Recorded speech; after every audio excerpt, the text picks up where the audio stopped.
We now come to the final chapter of Richard Rorty's Contingency, Irony and Solidarity. And this chapter is called Solidarity. And Rorty is going to do something for solidarity that he has been doing for numerous other things already in the course of this book. If there is one guiding thread throughout the book, it is this. It is that Rorty attempts to show us that we can have everything that we want without embracing any large metaphysically realist theses. Right, so let me say that again. What Rorty wants to do in Contingency, Irony and Solidarity is he wants to show us that we can get everything that we want. We can get utopian politics, we can get liberalism, we can get strong poets, we can get all these projects of self-creation. We can get all of that without ever having to embrace a large, big metaphysical thesis about the true nature of human beings, or the true nature of reality, or the nature of truth, or, you know, all those kinds of theses that we can maybe call realist. We don't need them, right? That seems to be Rorty's core message. We don't need those theses, and we can still live the kind of fulfilling, multidimensional life geared towards both artistic creativity and freedom and helping other people, getting into better political situations. We can have all of that without needing any of this metaphysics. And so that is, in fact, the core message of Chapter 9 too. So as I read it, the core message of Chapter 9 is this. We can have solidarity with, you know, an ever-expanding realm of human beings without having to believe that this solidarity is based on some kind of metaphysical insight into the nature of human beings, or some metaphysical insight into the nature of duty and ethics, right? An insight that tells us that you have a duty to everyone. There's nothing like that, but we don't need it. So let's look at Rorty's positive story in Chapter 9 first, and then I'm going to say something about, you know, a place where I think that Rorty makes a mistake, and it's a mistake that in a sense comes very, very close to the mistake that for instance he made in Chapter 8 when he talked about all. So the positive story that Rorty tells us is this. He starts out by saying that solidarity is in practice often quite limited. Right? You don't feel the same solidarity towards everyone. You feel more solidarity towards your family than to other people. More towards the people in your own town than towards, you know, people very far away in the world. Maybe more towards people of your own nationality or your own religion or your own, you know, your own appearance or your own ethnic background, and so on and so forth. Right? So Rorty points out that solidarity is often limited to particular groups. Now, as a sort of empirical thesis, there's certainly something true about that. Right? I mean, historically speaking, we can find many examples of you know, solidarity claims that seem to stop at the limits of a particular group. I think individually speaking, we can probably recognize that we're more worried about the well-being of people close to us than about the well-being of people very far away from us. More worried about the well-being of people that we know or that we identify with in some way than people that we don't identify with. Both in sort of a very practical sense, right? I mean, if something happens to my child, I'm going to do something about it immediately. If something happens to a child if the same thing happens to a child really far away from me in China or in Peru or wherever, I'm going to do nothing. Right? I mean, I'm not there, and I'm not worried about this child that I don't know, even though sort of if I hear the story, I might be emotionally affected, right? It might hurt me, and that might give me a feeling of solidarity, like, wow, I even feel this emotional feeling for people in China or Peru that I've never met. Yeah, okay, but that emotional feeling doesn't really correspond to any action that I'm taking. So clearly there's still a difference in solidarity here. So as an empirical thesis, you know, Rorty's claim that solidarity is often sort of limited is certainly not false, right? It's probably true, although we can wonder about the limits to this empirical claim. Right? Is it possible to feel, in some sense, solidarity with all human beings? In what sense? Right? How far? Well, Rorty makes a very strong claim about that. Right? Talking about the universalistic attitude, which is the attitude that, you know, solidarity should be towards all human people, that we shouldn't really make a difference between one person and another person when it comes to solidarity. Rorty tells us at the bottom of page 191, the position put forward in part 1 of this book is incompatible with this universalistic attitude, in either its religious or its secular form. So Rorty seems to be claiming here, and I will come back to this, but Rorty seems to be claiming here that it is impossible to be in a status of solidarity with everyone, right? That it's impossible not to make distinctions between the people around us when it comes to, you know, when it comes to solidarity. And I assume that he doesn't mean just sort of practically impossible, right? I can't care for every child in the world in the same way that I care for my own children. But he seems to think it is sort of, I don't know, maybe psychologically impossible. We human beings just can't do it. When we feel solidarity, it is by having a we and by having a they. There's something like that in Rorty's chapter. I think it's a mistake, and I want to come back to it in a little while. But first, let's go on with Rorty's positive vision. So element 1 is that solidarity is always limited. What is element 2? Well, element 2 is that if things are going well, solidarity will be expanding. Right? Rorty isn't happy with limited solidarity. He is not some kind of some kind of nationalistic thinker who says, you know, you should only care about people in your own country and the rest of the world can go to hell. That's not his way of thinking at all, right? He thinks that in the ideal situation, solidarity keeps expanding. Now, how can we expand solidarity? Well, Rorty says, you know, in the past, it has sometimes been useful to come up with these grand metaphysical stories, right? To talk about human beings and to have this sort of ethical claim that we have to care about all human beings. But that's actually doing more harm than good right now, Rorty would say. What we need is something like imaginative literature, right? What we need is the kind of book, for instance, the kind of book written by Nabokov, that makes us recognize that there are people, like maybe if I'm Humbert, those people are people who don't have artistic genius. There are kinds of people that I haven't really been, you know, as good towards as I might have been, that I've maybe been hurting, that I've maybe been cruel to. You could have books that show you about, you know, marginalized people in society or marginalized societies somewhere else in the world, that we have been inadvertently or out of thoughtlessness or because we had mistaken ideas about who they were or what they want, that we've been cruel to, that we've not been as good human beings towards as we could be.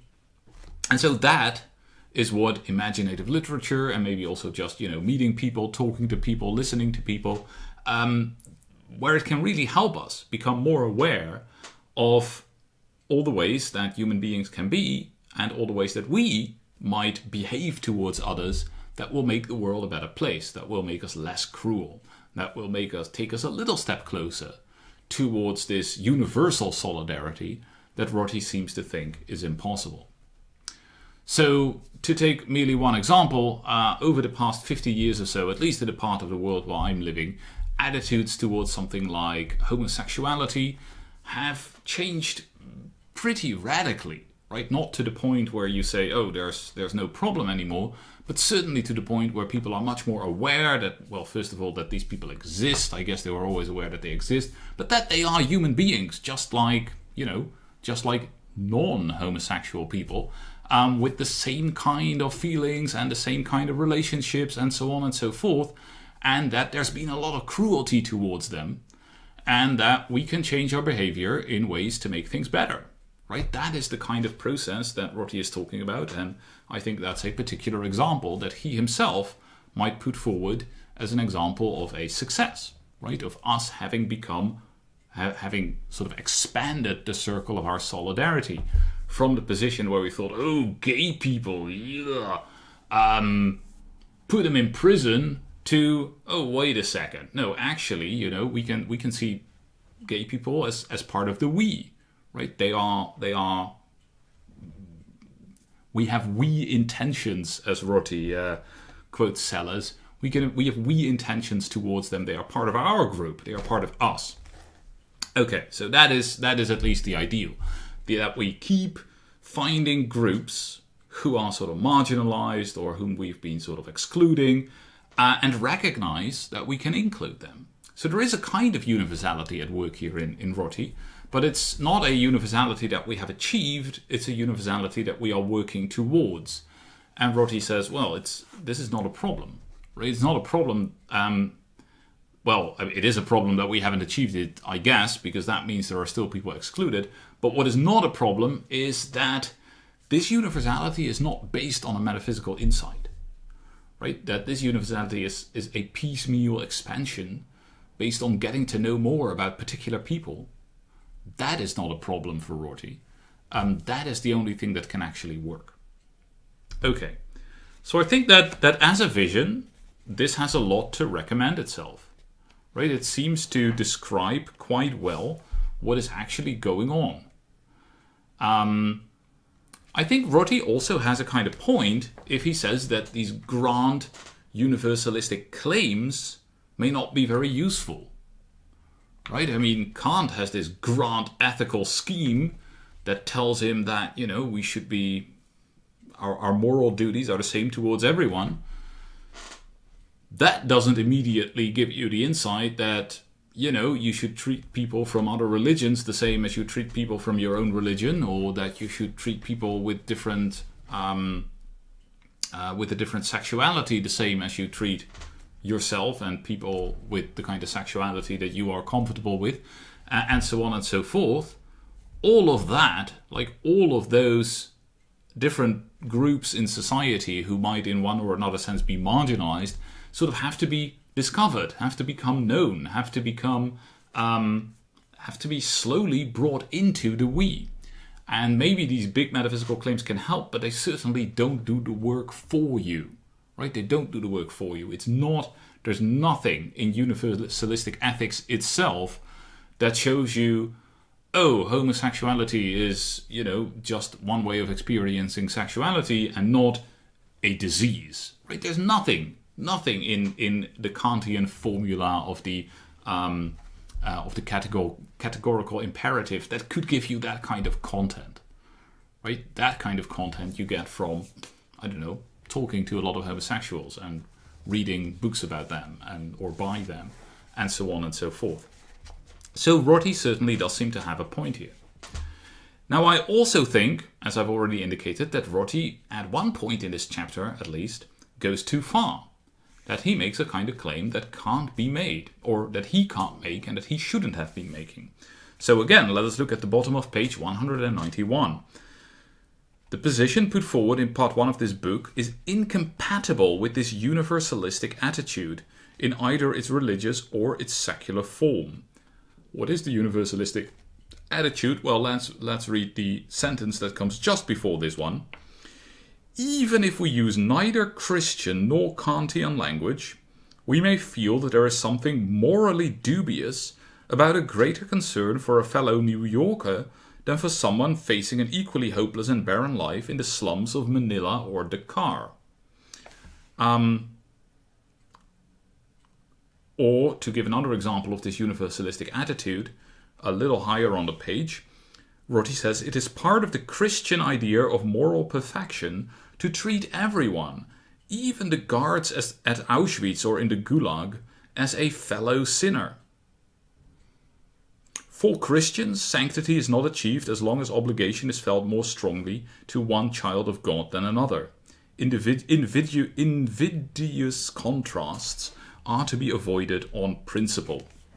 So So what Rorty seems to be saying is that a particular kind of attitude, the attitude that in Christianity might be the attitude of the saint, right? The saint is the one who has sort of developed his or her love for humanity to the point that they love everyone, right? It's the attitude that, you know, Jesus is supposed to show when he goes out to the whores and the tax collectors and like the most hated people in society. And it turns out that he loves them just as much as he loves anyone else. What Rorty seems to be saying here then is that that kind of universalistic attitude, the attitude that believes that sainthood or moral perfection is achieved at the moment where you can have this loving attitude towards everyone, is impossible. That there can't be a saint, maybe that's what he's saying. Or, because it seems to be a little bit stronger, right, that the very idea of the saint doesn't really make sense. Right? It's not merely the empirical claim that it's really hard to become a saint, because everybody ever has agreed with that, including all of the Christians and the Kantians, I think. It seems to be that this very ideal of sainthood doesn't make any sense. But how can Rorty say that? Right, again, the position put forward in part 1 of this book is incompatible with this universalistic attitude. What part 1 of the book is incompatible with is the following. It is saying that, oh look, here is a universalistic story about human nature, therefore we've got to be saints. Right, that's impossible. That kind of reasoning can't survive part 1 of the book, because the premise can't survive part 1 of the book. Right? There is no universally, like, metaphysically true story about human nature to be told. And so that can't form the basis of an attitude of sainthood. But why would sainthood itself be impossible? Right? How does contingency, which is the theme of chapter 1, how does contingency prove the impossibility of sainthood, either in reality or as an ideal? I'm not seeing it, right? I'm not seeing it. And so it seems to me that what Rorty is doing is he sees that, of course, you know, calls to sainthood, right? Presenting sainthood as, and I'm using sainthood as a term for this, you know, embodied universalistic attitude, when you really achieve the point where you love all human beings equally. Rorty seems to be thinking, oh, look, sainthood has been put forward on the basis of these metaphysical theses that I reject, and so it itself must be rejected too. But of course that doesn't make any sense, right? There's nothing in Rorty's story that would allow him to get to such a conclusion. And this reminds me a little bit of what happens in chapter 8 when he talks about Orwell, where, you know, on the basis of metaphysically realist claims, you could say that it's really important to search for truth and objectivity. Rorty does away with the metaphysically realist claims, and so he says we've got to do away with this search for truth and objectivity. But you can have a search for truth and objectivity that is not based on this big bad metaphysics in the background, just the same as you can have a search for sainthood, an attempt to get as close to the saint as possible, an attempt to do the imitatio Christi as much as possible, without actually having any big metaphysical thesis in the background. So I think Rorty shouldn't be saying this, right? I think he shouldn't be saying this. In part also, I would say, because it makes it harder to get what is authentically true and good about the Christian story, right? If there's one thing that is the glory of Christianity, then it is this idea that we should strive for universal love. I think. All right.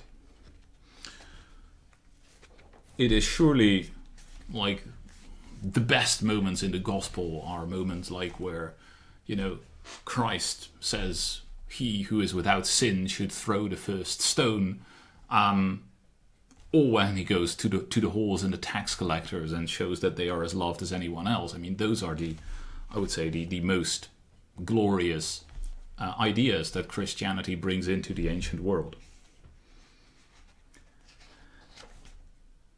So, that's what I wanted to say about chapter 9, right? I mean, there's something very, very good, interesting about Rorty's story here.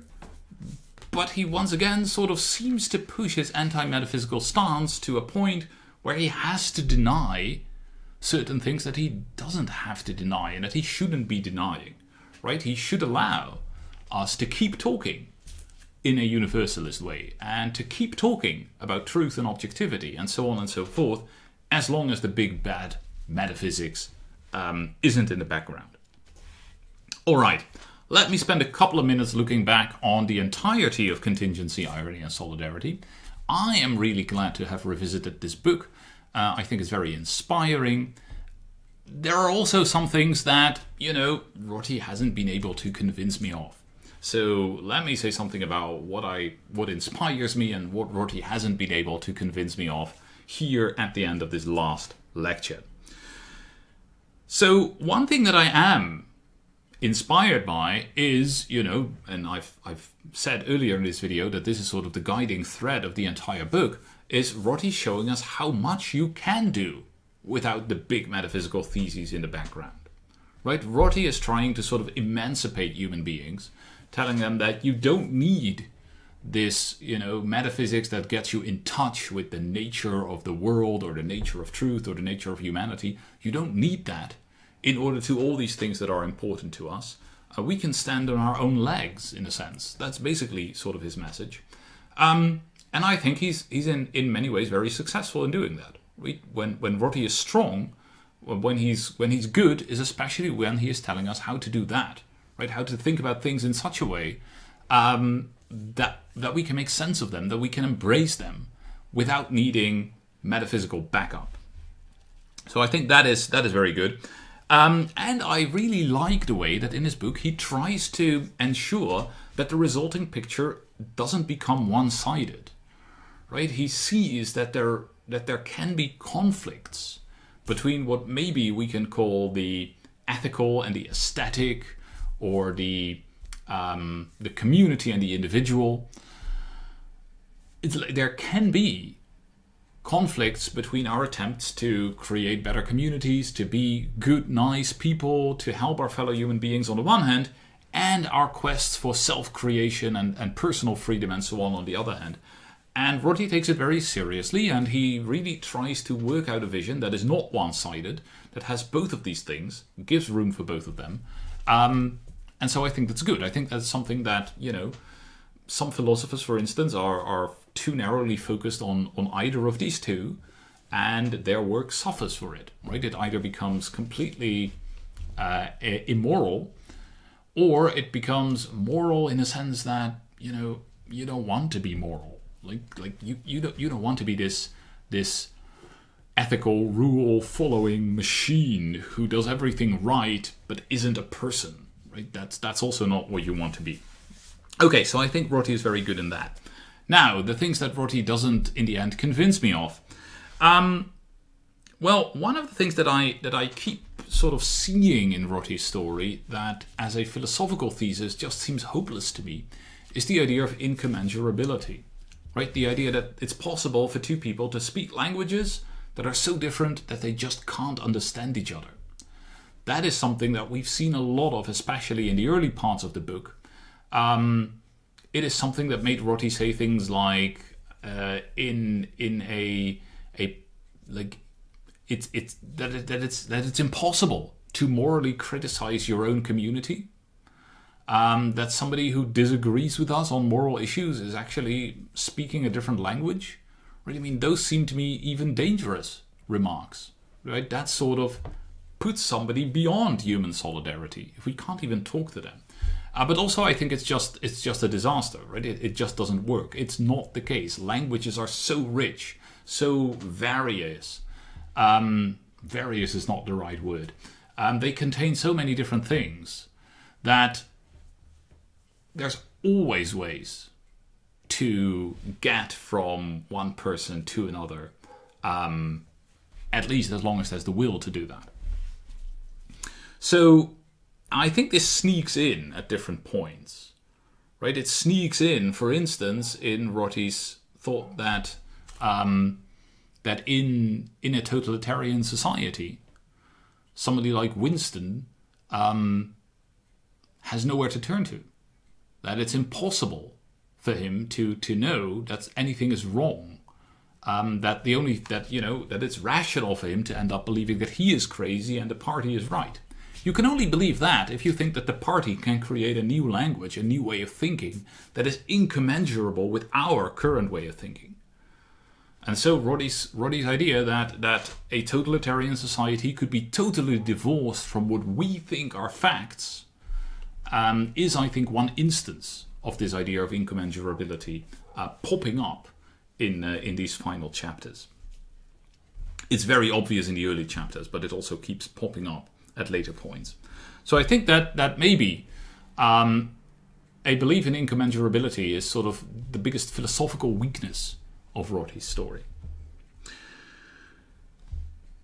I'm also sort of not entirely, as we have seen, not entirely convinced that Rorty doesn't go too far sometimes. In fact, I am convinced that he does go too far sometimes.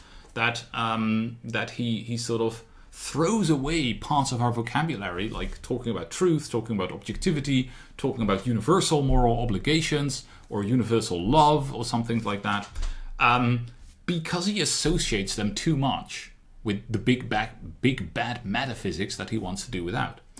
And I think he can do without the metaphysics and still keep these ways of talking, and that these ways of talking are very useful, and maybe even essential. And we shouldn't do, we don't want to try to do without them. So that too, I mean, Rorty is very eager in kicking out parts of our vocabulary, not just in changing what we believe, but in changing the very ways we talk, in just dismissing certain concepts as useless and outdated. And I don't necessarily think that is useful, that is working. Right? I think that you always have a very big chance of throwing away things that are genuinely worthwhile, that are genuinely valuable, if you overreact towards the metaphysics that you want to get rid of. Finally, when it comes to sort of getting the person and the community, or what I've also at some points called the aesthetic and the ethical, of allowing them to come together, Rorty's solution is this public-private split.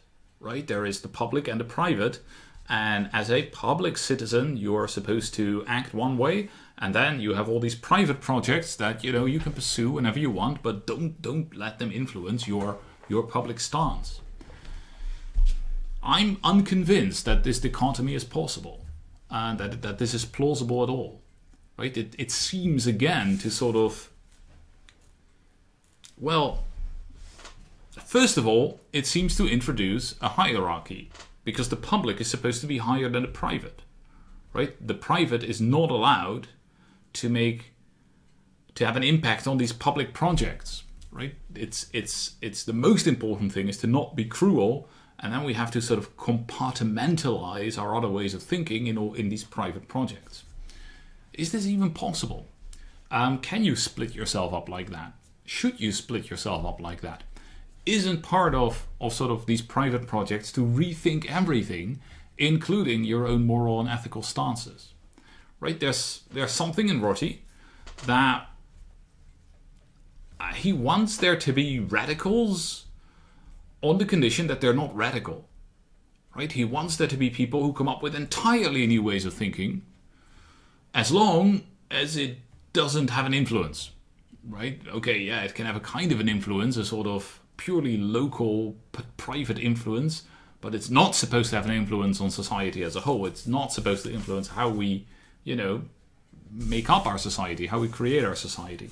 And that split doesn't seem to be very, I doubt that it can be meaningfully had. I mean, I wouldn't know how to split myself up into a private and a public persona. And yeah, sure.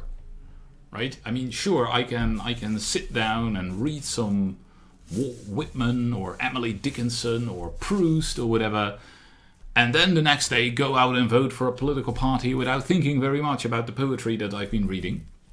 That's fine.